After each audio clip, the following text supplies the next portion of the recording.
नमस्कार, स्वागत है आपका न्यूज 18 बिहार झारखंड के डिजिटल लाइव में। मैं हूं रजनीश कुमार। शिक्षक नियुक्ति को लेकर बड़ी जानकारी सामने आ रही है, क्योंकि एक तरफ जहां गांधी मैदान से लेकर बिहार के सभी 38 जिलों में अब नियुक्ति पत्र का जो है वितरण होना है, यानी सीएम नीतीश कुमार खुद इसका आगाज करेंगे गांधी मैदान में। 2 नवंबर को पूरी तैयारी कर ली गई है और 2 नवंबर को शिक्षा विभाग के तमाम जो आला अधिकारी हैं वो भी मौजूद रहेंगे और उसके साथ साथ CM Nitish Kumar, deputy CM Tejashwi Yadav भी मौजूद रहेंगे। बता दें आपको कि लगातार जो 1,20,300 से अधिक जो पोस्ट है उस पर बहाली की जो अंतिम प्रक्रिया है वो जारी है। आज पूरे बिहार में आखिरी तारीख है, यानी जो अंतिम रूप से वेरिफिकेशन की बात कही जा रही थी जिलों में डीआरसीसी या फिर डीओ कार्यालय में, तो डीआरसीसी में 4 दिन पहले जो है वेरिफिकेशन खत्म कर लिया गया। लेकिन जो छूटे हुए अभ्यर्थी हैं उनके लिए विभाग ने एक और मौका दिया था कि आप 31 अक्टूबर तक अंतिम रूप से आप वेरिफिकेशन करा लेंगे। इस बीच जो खबर आ रही है, जो अभ्यर्थी पहली बार शिक्षक बन रहे हैं या जो नियोजित शिक्षक जो बीपीएससी क्वालिफाई कर रहे हैं, तो बीपीएससी क्वालिफाई करने वाले नियोजित शिक्षक हों या फिर नवनियुक्त अभ्यर्थी हों जो शिक्षक बने हैं, उनसे जुड़ी बड़ी खबर यह है कि अब तक आप लोग असमंजस में थे कि आप लोगों ने 3 जो ऑप्शन था उसमें से एक ऑप्शन जो है आप लोग चाह रहे थे कि मिल जाए। तीनों ऑप्शन में से जिनको एक ऑप्शन नहीं मिला, मींस आपने अगर पटना, वैशाली, मुजफ्फरपुर 3 ऑप्शन दिया था और तीनों ऑप्शन में से आपको कहीं नहीं मिला और उसके बाद आपको भेज दिया गया चौथे जिला यानी मधुबनी। इसी प्रकार से कई ऐसे हैं जिनका होम डिस्ट्रिक्ट जो है किशनगंज है, उन्हें भेज दिया गया सुपौल। कई ऐसे हैं जिनका होम डिस्ट्रिक्ट जो है कैमूर है, उन्हें भेज दिया गया अररिया। यानी 50 से लेकर 500 किलोमीटर तक दूरी जो है तय करने का एक डर सता रहा है। हालांकि तात्कालिक रूप से आपको ज्वाइन तो करना ही पड़ेगा। इसको लेकर शिक्षा विभाग ने एक तरह से तैयारी कर ली है कि जैसे ही आपको ज्वाइनिंग लेटर मिलेगा, यानी जो औपबंधिक नियुक्ति पत्र है, provisional joining letter, CM Nitish Kumar के साथ साथ जो जिलों में प्रभारी मंत्री आपको देंगे, उस लेटर के बाद आपको हर हाल में बीपीएससी द्वारा आवंटित जो जिला है वहां जाकर आपको योगदान तो देना होगा। योगदान देने के बाद जिला शिक्षा पदाधिकारी जो है आपको बीआरसी पर या तात्कालिक रूप से किसी स्कूल में आपको भेज सकते हैं, ये उनके ऊपर डिपेंड करता है। फिलहाल आपकी पोस्टिंग जो है स्कूल के नाम से अलॉट नहीं किया जा रहा, मतलब आपकी स्कूल में अभी फिलहाल पोस्टिंग नहीं हो रही है, क्योंकि जो सॉफ्टवेयर बना है उस सॉफ्टवेयर को ट्रायल करके देख लिया गया है शिक्षा विभाग में और वो सफल रहा। अब रही बात कि सॉफ्टवेयर कब एक्टिव होगा आप लोगों की पोस्टिंग के लिए, तो वो भी हम जानकारी दे दें कि छठ के बाद, दीपावली और छठ के बीच में ये स्टार्ट हो जाएगा और छठ के बाद ये जो पूरी प्रक्रिया है ये एक तरह से खत्म हो जाएगी। तो छठ के बाद जो पूरी प्रक्रिया खत्म होगी, यानी छठ के बाद आप जान सकेंगे कि आपको आपके जिले में कौन सा स्कूल मिला है। उसके बाद आप फाइनली जो है अपने स्कूल में जाकर योगदान देंगे और वहां तब तक योगदान देंगे जब तक सरकार जो है ऐच्छिक रूप से स्थानांतरण के लिए आवेदन आमंत्रित नहीं करेगी। अब आप पूछेंगे कि ऐच्छिक स्थानांतरण बीच में कैसे आ गया, तो हम बता दें। आप लोग बहुत टेंशन में थे, हमारे पास भी लगातार फोन कॉल्स आ रहे थे, मैसेज आ रहे थे कि रहने वाले हम हैं कैमूर के, पोस्टिंग हो गई अररिया, रहने वाले हैं पटना के, पोस्टिंग हो गई हमारी बक्सर या हमारा बक्सर। तो इस तरह से लगातार कॉल्स आ रहे हैं और इस बीच जो हमारे पास खबर आ रही है कि शिक्षा विभाग के एसीएस के पाठक ने इस पर बहुत बड़ी बैठक की है और बैठक में अधिकारियों को उन्होंने इशारा दे दिया है कि अभी फिलहाल जो सरकार का टारगेट है कि 1,20,300 से ऊपर जो टीचर हैं उनको हम पहले जिलों में योगदान करा दें, इसके बाद परेशान नहीं होना है और जो भी 1,20,300 से ऊपर टीचर जो हैं उनके लिए फिर से एक बड़ा मौका दिया जाएगा तबादले का। और तबादले को लेकर भी कहा गया है कि महज 6 महीने में ही ये प्रक्रिया शुरू हो रही है। यानी अगर आप पोस्टिंग से डर रहे हैं कि बीपीएससी ने आपको मनचाहा पोस्टिंग नहीं किया, आपको फलाना जिला दे दिया जो आपके लिए ज्वाइन करना संभव नहीं है, तो हम बता दें कि 6 महीने बाद ही सरकार आमंत्रित करेगी आवेदन, और उसके बाद उस आवेदन पर आपसे चॉइस पोस्टिंग मांगे जाएंगे और आप अपने होम डिस्ट्रिक्ट को दें या चॉइस जिला दें। लगभग ये संभावना बन गई है कि आप जहां चॉइस के लिए आप क्लिक करेंगे, सरकार वहां पर रैंडमली जो है आपके जिले को आपके लिए आवंटित कर देगी। तो ये तैयारी है। हालांकि ये सरकार का भी कहना सही है, अभी तुरंत जो है प्रैक्टिकली रूप से, चूंकि रिक्तियों की जो गणना है अंतिम रूप से, अब एक सीट पर एक अभ्यर्थी, ये लगातार आप लोग भी डिमांड कर रहे हैं। सरकार की भी कोशिश है कि जो विज्ञापन का स्वरूप था उसमें मनाही नहीं थी कि आप अगर सीटेट हैं तो आप प्राइमरी के लिए अप्लाई करें, बीटेट हैं आप प्राइमरी के लिए अप्लाई करें, अगर आप एस्टेट हैं तो आप हाई स्कूल के लिए अप्लाई करें, या अगर आप हाई सीटेट प्लस एस्टेट हैं तो आप कोई एक अप्लाई करें। ऐसा नहीं था। एस्टेट प्लस सीटेट है तो आप एक अप्लाई करें, ऐसा नहीं था। इसलिए ऐसी परेशानी हुई है कि एक सीट के बदले जो है जो अभ्यर्थी हैं उनका 2 जगह 3 जगह चयन हो गया। अब जब 2 जगह 3 जगह चयन हो गया तो अंतिम रूप से स्क्रूटनी करने में इतनी बड़ी संख्या में स्कूल वाइज या जिला वाइज बहुत मुश्किल है कि आखिर विषयवार जो है इस स्कूल में जो पहले से खाली सीटें थी, अब अगर हम पोस्टिंग करते हैं तो इतनी सीटें हो जाएंगी। अभी तुरंत कैलकुलेशन करना संभव नहीं अगर प्रैक्टिकल देखा जाए तो। इसलिए एक अभ्यर्थी एक सीट की जब आप बात कर रहे हैं, सरकार आपकी बात मान ली है, क्योंकि कोई भी शिक्षक बनेंगे तो एक स्कूल में बनेंगे, एक विषय के लिए बनेंगे, प्राइमरी बनेंगे या फिर हाई बनेंगे या +2 बनेंगे। कोई ऐसा हो सकता है क्या कि प्राइमरी ही बन गए, हाई में ही बन गए और +2 में भी बन गए? ऐसा नहीं हो सकता। अब रही बात रिक्तियां, तो आज 31 अक्टूबर है, आज आखिरी तिथि है वेरिफिकेशन की, जो आपको जिला शिक्षा पदाधिकारी कर रहे हैं। इस वेरिफिकेशन के बाद कहा जा रहा है कि आज ही अंतिम रूप से जो रिक्तियां हैं, खासकर 1,20,300 से अधिक जो अभी रिजल्ट आया है, इसके बाद जो बची हुई सीटें हैं इसका आकलन करके आज विषयवार सभी जिला शिक्षा पदाधिकारी अपने प्रखंड शिक्षा पदाधिकारी से रिपोर्ट मंगवाने के बाद आज रात तक शिक्षा विभाग के कार्यालय में वो रिपोर्ट को भेज दें। उस रिपोर्ट को भेजने के बाद ये कैलकुलेशन किया जाएगा कि आखिर सबसे अधिक उम्मीदवार किस विषय में योगदान दिए हैं, सबसे अधिक रिक्तियां किस विषय में थी, अब सबसे अधिक जो रिक्तियां बची है वो किस विषय में है। अब टोटल का कैलकुलेशन जैसे ही हो जाता है, उसके बाद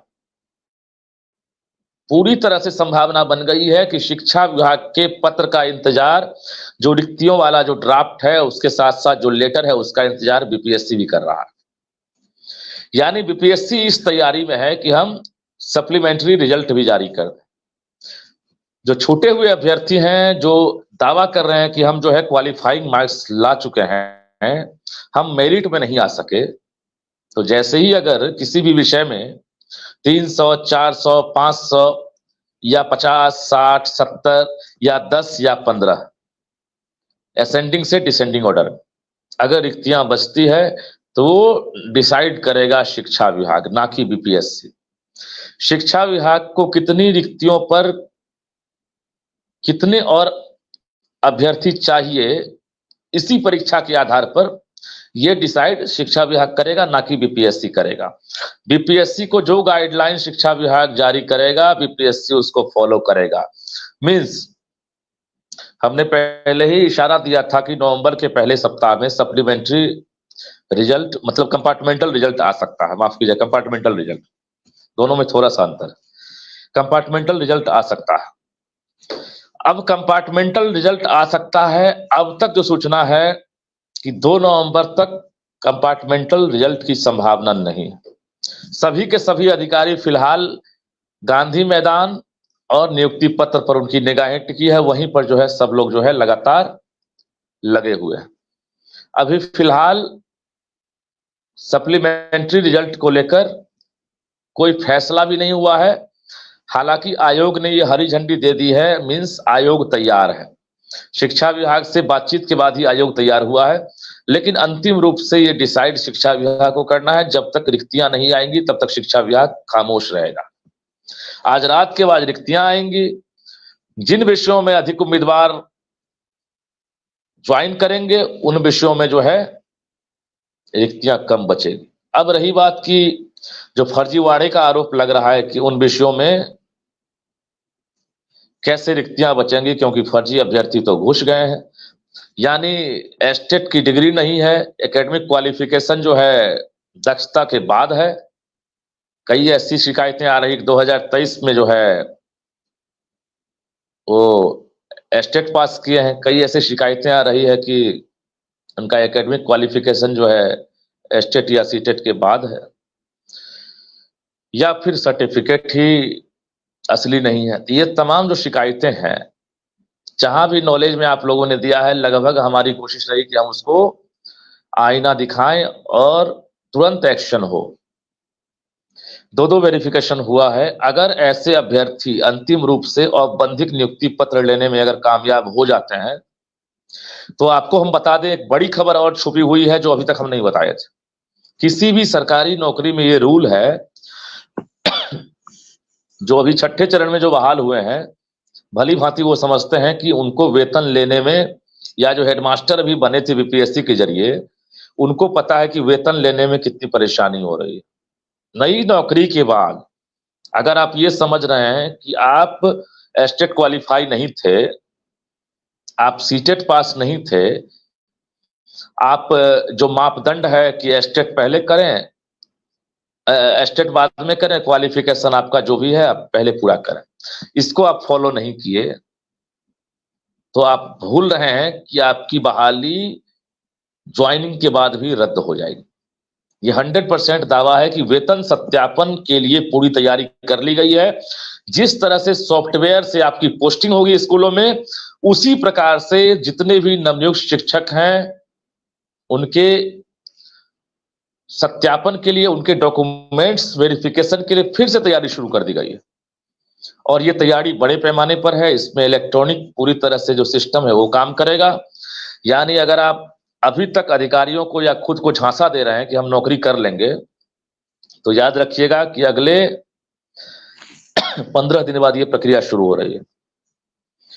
और जब तक ये एनओसी आपको नहीं मिल जाता है कि यू आर राइट और यू आर रॉन्ग, तब तक आपको वेतन नहीं मिलेगा और बीच में भी आपकी नौकरी जा सकती है। अगर ऐसी शिकायतें मिलती है तो आप बाहर हो जाएंगे।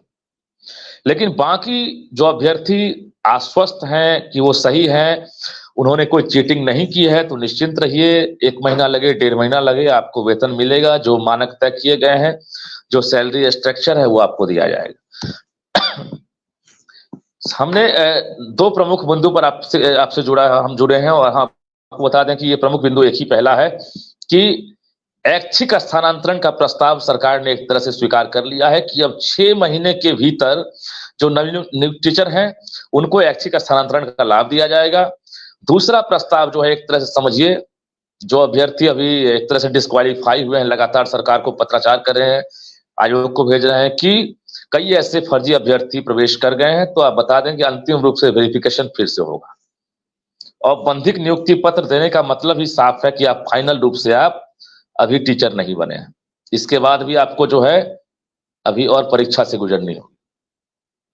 तो कुल मिलाकर ये कहें कि बिहार के 1,20,300 से ऊपर जो शिक्षक हैं, जो अब शिक्षक बनने वाले हैं, वो अब तैयार रहें।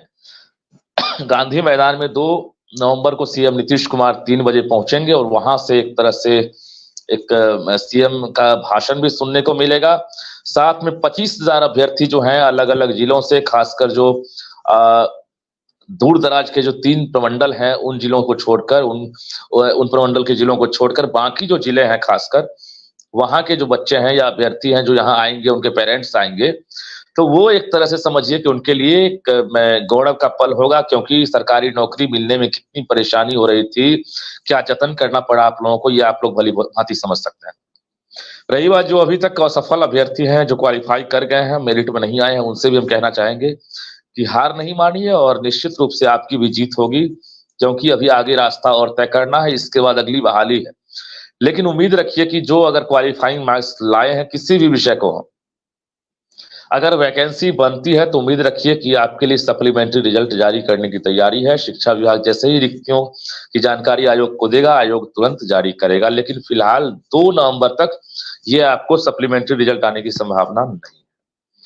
तो हमारा मकसद यही था कि आप तक ये जानकारी पहुंचे। कई ऐसे शिक्षक हैं नवनियुक्त जो प्राइमरी में बहाल हैं, नियोजित टीचर हैं, और उनका सिलेक्शन 9-10th में हो गया है और वो असमंजस में है कि हम अपग्रेड तो हो गए परीक्षा पास करके, और ऐसा मौका फिर मिले ना मिले, क्योंकि अगली बहाली जो है ना वो आसान नहीं है। अगली बहाली 1,10,000 वैकेंसी हम लोग अंदाजा लगा रहे हैं, 70,000 जो कैबिनेट है और उसके साथ साथ जो 48,000 ये है, तो कुल मिलाकर 1,10,000 के आसपास हम लोग अंदाजा लगा रहे हैं कि वैकेंसी आएगी। लेकिन लगभग 3 लाख 4 लाख तो आपको एस्टेट की संभावना है। बाकी सीटेट कितने क्वालिफाई किए हैं, बीटेट वाले तो हैं ही सब। तो अगली बहाली बहुत आसान नहीं है, आपको कड़ी मेहनत करनी होगी, तैयारी करनी होगी, कंपटीशन और बढ़ने वाला है। जो नंबर ऑफ स्टूडेंट्स हैं, जो अपीयरिंग कैंडिडेट हैं, उनकी संख्या लगभग 6.5 लाख पिछली बहाली में थी, तो आप अंदाजा लगा लीजिए कि कम से कम 15% और इजाफा हो सकता है। और बीपीएससी अपीयरिंग कैंडिडेट को कम नहीं कर सकता। जो भी आवेदन बीपीएससी को मिलेगा उस आधार पर उसको परीक्षा लेनी है। यानी परीक्षा की पूरी तैयारी शुरू कर दी गई है। चाहे वो एग्जामिनेशन सेंटर की बात करेंगे, सूची मंगवा ली गई है। तो एक तरह से इंटरनल जो तैयारी है वो शुरू हो चुकी है। भले विज्ञापन अभी जारी नहीं हुआ, लेकिन बीपीएससी तैयार है। जो टेंटेटिव एग्जामिनेशन का डेट है वो भी आपके सामने है। अब रही बात कि एग्जामिनेशन देने की नौबत आपको आएगी या नहीं, ये डिपेंड्स करता है। हम उन अभ्यर्थियों के लिए बोल रहे हैं जो इस बार बीपीएससी में डिस्क्वालीफाई, एक तरह से अपने आप को समझ रहे हैं कि हम डिस्क्वालीफाई हो गए। क्वालिफाइंग मार्क्स लाने के बाद भी हम मेरिट में नहीं आए, मतलब हमारा रिजल्ट नहीं आया। तो वैसे अभ्यर्थियों को वो नौबत ना आए। जो क्वालिफाइंग मार्क्स लाए हैं उन्हें थोड़ा सा वेट करना पड़ेगा। नवंबर के पहले सप्ताह तक देख लीजिए, हो सकता है 1-2 दिन डेट आगे पीछे हो सकता है, लेकिन सप्लीमेंट्री रिजल्ट आएगा। अभी तक जो हमारे पास सूचना है, सप्लीमेंट्री रिजल्ट जारी करने की पूरी संभावना है। तो रिक्तियों के एवज में ये एक तरह से वैकेंसी भरी जाएगी। और ये मत समझिएगा कि 1,70,461 पद जो है उसके लिए बीपीएससी दोबारा सप्लीमेंट्री रिजल्ट जारी करेगा, ऐसा नहीं। इसलिए ऐसा नहीं है कि रिजल्ट इसने दिया है 1,20,300 से अधिक। तो इसी रिजल्ट में जो भी फाइनल वेरिफिकेशन हुआ है, जितने कम अभ्यर्थी फाइनल रूप से चयनित हुए हैं या जो रिक्तियां बच रही है, 1,20,300 में से जो रिक्तियां बचेंगी उसी का सप्लीमेंट्री रिजल्ट आएगा, ना कि आपको 1,70,461 का जो है आप अगर सोच रहे हैं तो ऐसा नहीं है। वो अगली बहाली में मर्ज होगा। 1,20,300 के अलावा बाकी जो 48,000 के आसपास, 50,000 के आसपास जो रिक्तियां है वो आपको अगली बहाली में बीपीएससी में मर्ज किया जाएगा। तो हमारा कहने का मकसद यही है कि आप लोग परेशान ना हो। जो नियोजित टीचर हैं, जिन्हें दूर का जिला मिला है, यह आप पर डिपेंड करता है। क्योंकि फिलहाल जो सूचना मिल रही है कि आपका ऐच्छिक स्थानांतरण होगा, तो तत्काल अगर आप अपग्रेड हुए हैं, अगर आप प्राइमरी से हाई स्कूल में हुए हैं, तो आप ये रिस्क ले सकते हैं। क्योंकि हर कोई चाहता है कि प्रोन्नति हो, प्रमोशन हो। ये रास्ता आपके लिए खुला है। आपको तय करना है कि हम यहीं रह जाएं या नया रास्ता अपनाएं। तो ठीक है, फिर जुड़ेंगे आपसे किसी और मुद्दे पर नई जानकारियों के साथ। तो दीजिए इजाजत, नमस्कार।